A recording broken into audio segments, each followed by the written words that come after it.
In our first story, the head of West African Examination Council, known to many of us as WAEC, Very Reverend Dr. Sam Olenu, has denied media reports that the 2016 West African Senior Secondary School Certificate Examinations papers they've leaked. If anything, he says some of the students had knowledge of some of the papers before going into the examination hall. Drawing a distinction between a leaked paper and foreknowledge, the WAEC head said a paper is leaked when its content is circulated in the public some 24 hours or more before the exam is taken. However, it is foreknowledge when it is circulated few hours before the paper. There has not been any leakage. In our terms, what happened is referred to as foreknowledge. Leakage occurs maybe 24 hours or more before the exam is taken. But in this case, it happened a few hours before the start of the exam. And we suspect that some of the persons engaged in the conduct of the exams, when the question papers are given to them from our depot to the school or to the examination center, between the depot and the examination center, they open the questions, use their phones to take shots of it, and then they put it on the social media.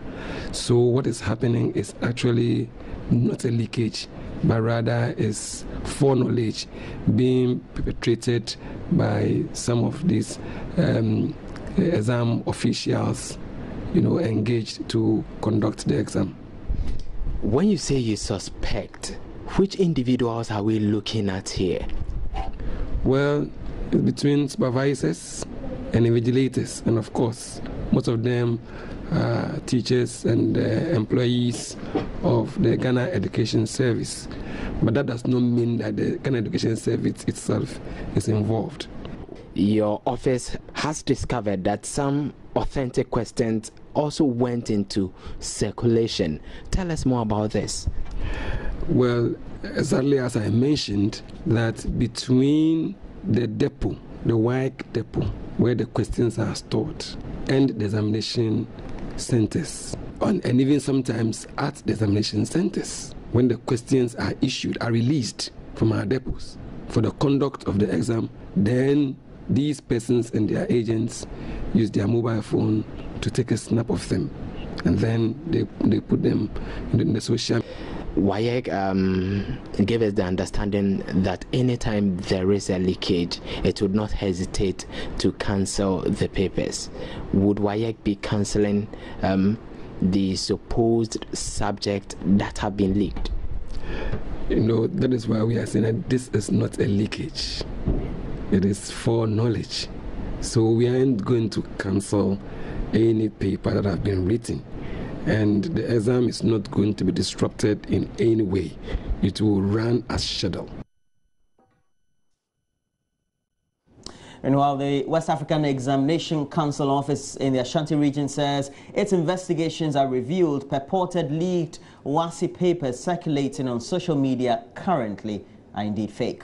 Regional WAEC Controller Alex Bosompem says the council is yet to establish any strong link between social media questions circulating in Kumasi and the original papers released by WAEC. Oral English, Integrated Science and Social Studies exam papers in the ongoing West African Senior School Certificate examinations have been widely reported to have leaked. The regional controller for WAEC, Alex Bosompem, says it is only the social studies paper that some key words were found to be similar to the so-called leaked papers on social media. These that were sent through the WhatsApp were wrong question papers. But for a paper like social studies, there were a few keywords from the question paper in the WhatsApp messages. But even the questions were not up to questions that were asked in the question papers. There were some keywords like nation building appearing in the WhatsApp messages, which were also in the question paper. But the frame of the question were entirely different. The situation is still under investigation. They are just rumors. They are just rumors. We are yet to see the actual questions that we have set for the candidates appear in some of these WhatsApps so that we can say that, yes, there's been a leakage. What subjects are people circulating WhatsApp messages on? Gotten a few WhatsApp messages on integrated science, social studies. Meanwhile, a former Director General of the Ghana Education Service says the leakages being recorded reveal how incapable Ghanaians are of managing their own affairs. Sometimes it's so embarrassing that if people don't think that this on the social media is not going to embarrass everybody in Ghana or this country, then it looks like we are joking with very serious things. We are joking with very serious things. Now the certificate, if it comes out that all these things appeared on social media, or the massive leakages, and the children who are going to carry this certificate are going to go through hell because they will have to be quizzed before they are given opportunities to continue their studies, and it is not good for anybody. Mr. Nsoa suggests that one of the key ways of stemming the trend of examination leakages is to reverse to printing the questions outside the country. For me, I am coming to the conclusion that, look, in the past, when the questions were printed from outside, we didn't have all these, leakages. If we had leakages at all, maybe... Outside, you mean outside the country? Yes, outside the country. Then we said, yes, in line with the maxim that we should, we are capable of managing our affairs. The WAEC started giving, a certain percentage to publishing houses in the country, and so as to build their capacity, until we became convinced that yes, we are capable of printing all these questions in Ghana.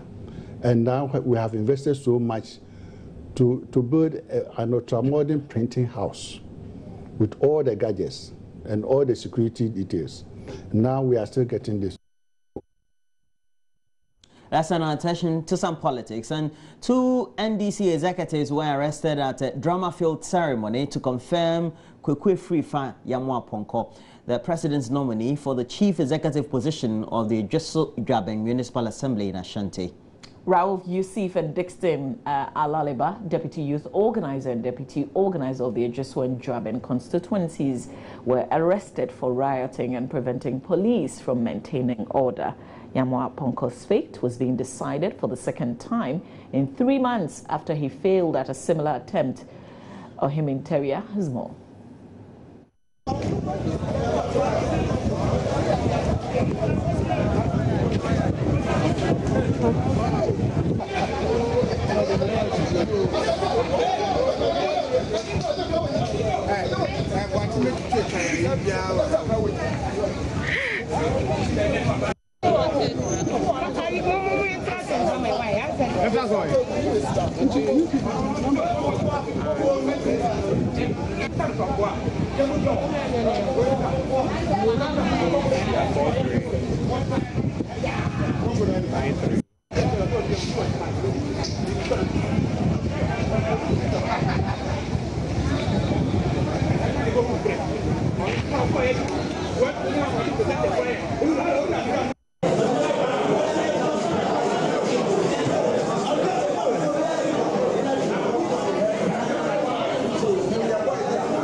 It's not my first time. I've done it before, other areas I went to, I've done it before. And I know that assemblies at times are very interesting. So that is part of the game. At times it's a learning process for some people. And when you try to draw attention, some of them will sober down if you look at it. Because it is law. At times some talk as if the law operates with authority and power to them. But the law will tell you that's what to do. So the assembly law is covered by the Act 462. So we shall always refer to that word improving. But love the process of people wanting to vent their opinion and then come to understand how the law operates. So it's very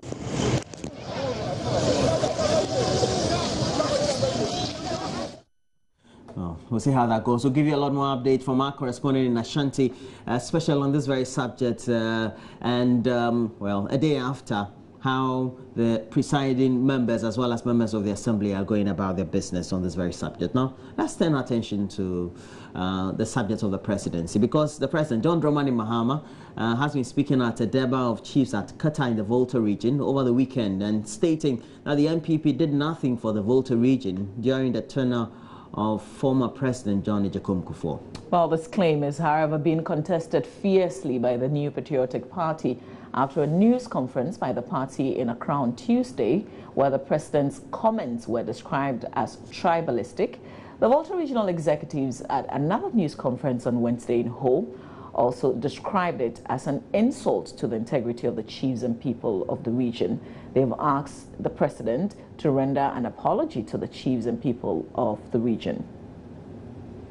Addressing a press conference at Ho on Wednesday, the Volta regional chairman of the NPP, John Peter Amewu, described the president's action of ignoring claims by chiefs and people in the region on neglect as a disappointing performance, and entreated the president to apologize to the Awomefia of Anglong State, Togbisri, and the entire region for playing on their intelligence. He also chastised the president for labeling complaints from the region as coming from NPP surrogates and further making promises he does not intend to fulfill. The president's desperation was first visited on the people when he falsely claimed the provision of some projects in the region in his State of Nation address early this year. This was followed by high level of revelation when the road sector minister quickly visited the region, specifically Hobwe, on the directive of the president.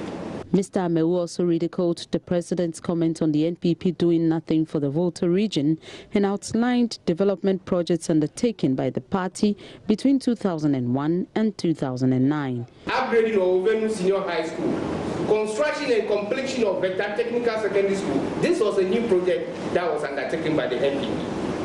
Massive infrastructure construction and completion occurred in Ho Polytechnics, and these are there for all of you to see. Under the NPP, Keta and Ketu South, all within the southern sector of the region, were elevated to municipal assembly, where currently they are benefiting from the urban development project. The NPP government constructed about 70% of work along the Kwangdo-Dambai Road. Hobwe-Golakwati Road, which was constructed in 1971, had not seen any improvement until 2003-2004, when the NPP again reconstructed that section of the road. The Eastern Corridor was again first started by the NPP when in 2004, the NPP government cut the salt for the construction and completion of Jijisu to Pepesu. Mr. Amewu argued that the level of development undertaken by the NDC does not match the votes the party receives from the region. He said due to the NDC's neglect, it is losing the Volta region to the NPP. He, however, assured people of the region that when the NPP is voted into power, it would establish agro-businesses, construct the Keta Harbour, fast-track exploration and production of oil and gas in the Keta Basin, complete the Eastern Corridor Road, reconstruct the Ho Aplau roads, and create jobs for the youth, among others. We wish to state that the visit by the president to the region has exposed the desperation of his government to the people, realizing that he had nothing to show for the region, which has been considered the World Bank of the NDC. No doubt, the president resorted to undertaking health work in the region so as to evaluate its level of acceptance. Fred Kwame Asari's report. The British government has asked Ghana to live up to its enviable title as a beacon of democracy in Africa, with the 2016 elections beckoning. UK Minister of State for International Development Desmond Swine says the country has an obligation to continuously demonstrate to the world democracy can thrive in the turbulent West African sub-region. Speaking to the media, Mr. Swine announced a £4 million British assistance to Ghana. Kwabena Usman Prichum has more. The assistance, which will be spread over the next 5 years, is aimed at supporting both state and non-state institutions to strengthen democratic governance and promote free, fair, peaceful and credible elections. The Electoral Commission, Police Service, Judiciary and Civil Society will benefit from the package. Announcing it, Desmond Swing indicated the British government has faith Ghana will once again sail through a successful election.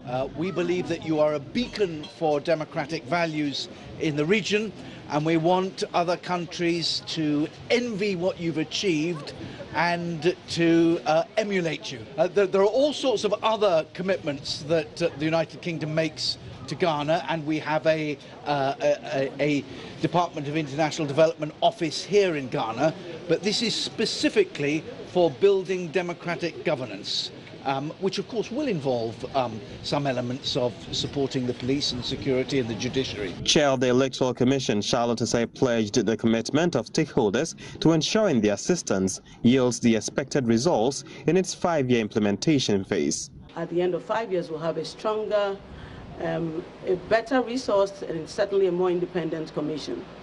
These are steps that we're taking to ensure that towards the 2016 elections and even beyond, the electoral landscape is stronger, and that the successes that we have gained in the past 23 years, we build upon it and we create a better commission. And so we look forward to working with all of you as we embark on this process. We're particularly happy that we have the judiciary here and the police service. We could also look forward, of course, to working with civil society and the media. And so on behalf of the Electoral Commission, we truly appreciate the gesture by the UK government. For Joy News, Kabna Osu-Amprechum. Meanwhile, the Executive Director of the Ghana Center for Democratic Development, Professor Emmanuel Jima-Boedi, has lashed out at political leaders, saying most of them are policy illiterate. The situation, he says, is responsible for the snail-paced progress the country has made as far as the country's transformational agenda is concerned. Professor Jima-Boedi was speaking at Joy FM's Thought Leadership Lecture at the Institute of Statistical, Social and Economic Research. Economic transformation is a technocratic matter, and so it does require some technocratic knowledge. The problem of Ghana, as in many African countries, and indeed the tragedy, is that you have too many political leaders who are simply economically policy illiterate. And worse than that, they often fail to attract to themselves people who are literate, who are technically strong in these areas, and work with them. And I think Ghana is suffering more of that kind of illness at the present time. I throw a challenge to all of you. What's our economic change team now? What's our key technocratic leadership of economic management and economic transformation today? I leave it as a question, but I think it's a question that we should all be thinking about and answering for ourselves in the most honest manner as possible, whether we have the right team for economic transformation in place, regardless of the verbal commitment. Who do you think? Well, so that'll be it for the news for the morning. As always, many of you still sending us a lot more of your messages, but critically, let's run by you the main subject of discussion point. We know it's World Health Day today, and succinctly, the World Health Organization has decided to have its theme around diabetes. We're told that since 1980, the numbers of those who have been affected so far have quadrupled. But it also means that apart from the main ones, type 1 and type 2, the latter seems to be the one that is affecting a lot more people. It is as a result of the change in the lifestyle of many of us, especially for those in upper and middle income countries like us. Well, if you're watching us this morning, what do you make of the statistics which are frightening? In excess of some 420 million people worldwide. It's as frightening as it can get. But when you have over 1.5 million people dying from diabetes in the United States in last year alone, you should be worried about the current statistics. I'm extremely worried as well. Because if you look at the trend, they say those of us in low-income developing countries mostly affected. Because of the change of lifestyle. Exactly. You have become more bourgeois. Yeah. You think that, okay, well, because you have a lot more money now, you can afford to buy the... junk, pizza. Yeah, the... canned foods. How do we call it? Chips and chicken. Yeah. Fries. And you think that... No, I think those of us who are able to do that, we think we're on top. Yeah, but that's what is killing us. The hot dogs, burgers, sausages. But you're told that you shouldn't overindulge. And so that will be the thrust of our discussion, as we're going to have Dr. Dodu, Professor Alex Dodu? Okay. Professor Alex Dodu, a pharmacovigilance expert in the studio and a lecturer at the Ghana Medical School. So we'll have a lot more to talk about. Yeah. Let's talk about your messages now. This one says, good morning to you, Mr. and Mrs. Ken Faisal in Tamale, simply calling us that. Yeah. Good morning, Roland and Mama V. In fact, it's about time we respect one another as Ghanaians and stop tribal insult, especially through the internet, such as some comments on Ghana Web, you say, because of political interest. This I don't think can favor the politicians. It's from Afua Peter from Zebela, who is upset about the way people kind of, after reading a story... Not even the one on Facebook. People insult left, right, center. Yeah. I don't think is a very decent way of putting out your political sentiments. It's true. Okay, this is a bit long. The leakages, the leakage papers is not today. You say go to various schools. What is happening? Head teachers, subject teachers, governments are part. Headmaster, my school is the best. Subject teacher. Okay, but let me read the last bit. The country is producing wrong students into universities, polytechnics, nursing training, etc. Authorities should use some ways to admit those into their schools. Isaac Fosu, I get what you mean. Thank you very much for your message. This one says, let's see. Good morning, Mama V and Roland. Okay, that's about it. That's all. I think we get a lot of just a good morning, Roland. So say good morning to everybody. A lot more say good morning. Good morning to everybody. For those of you, especially Michael, Amenin, we haven't heard from you in a while from the United Kingdom. Yeah. And also a regular texter from Bessie. Please, as well as Zebela, we say please give us a lot of messages, will be great. Yeah. We also have MD Papa in Cape Kwesi, Coast and one doctor, something in Cape Coast. There's as well. Sefako as well. Yeah. Oh, we couldn't mention all of you. No, we names, can't. But we can't remember. There are tons of messages. Let me read this and then we'll come back and check out the headlines in the newspapers for you. Good morning to all GS workers in the Fantiakwa District Office. And that's from Lam Tete. All right. We're taking a break. When we come back, we'll be looking at the stories on the front and back pages of the newspapers, but also foremostly looking at what the stories there are in terms of headlines on the various news portals. Somebody has given me a kiss on WhatsApp. I give it right back at you. Thank you. Hey.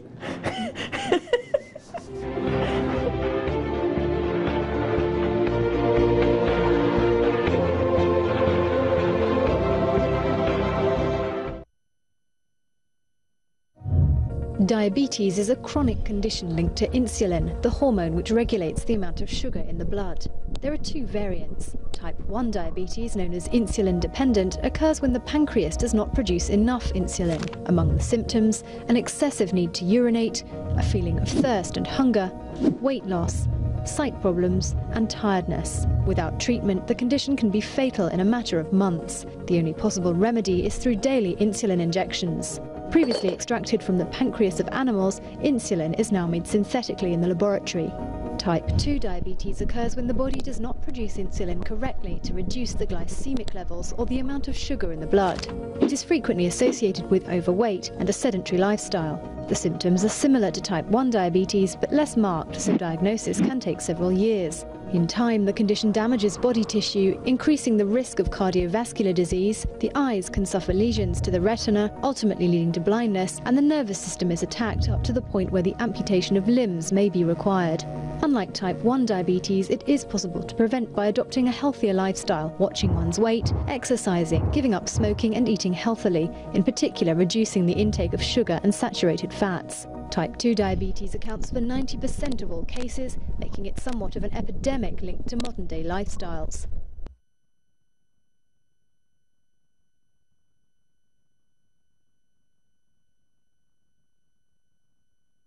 World Health Day is a global health awareness day celebrated every year on the 7th of April, under the sponsorship of the World Health Organization. In 1948, the WHO held the first World Health Assembly. The Assembly decided to celebrate the 7th of April of each year, with effect from 1950, as the World Health Day. The WHO is focusing this year's World Health Day, on the 7th of April 2016, on diabetes, a largely preventable and treatable non-communicable disease that is rapidly increasing in numbers in many countries, most dramatically in low and middle-income countries.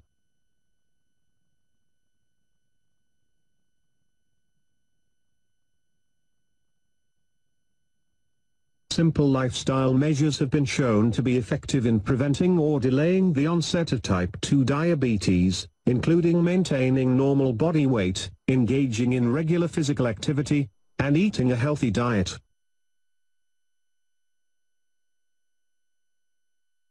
Diabetes can be controlled and managed to prevent complications through diagnosis, self-management, education, and affordable treatment. Let's make some awareness to prevent diabetes and grow a healthy life.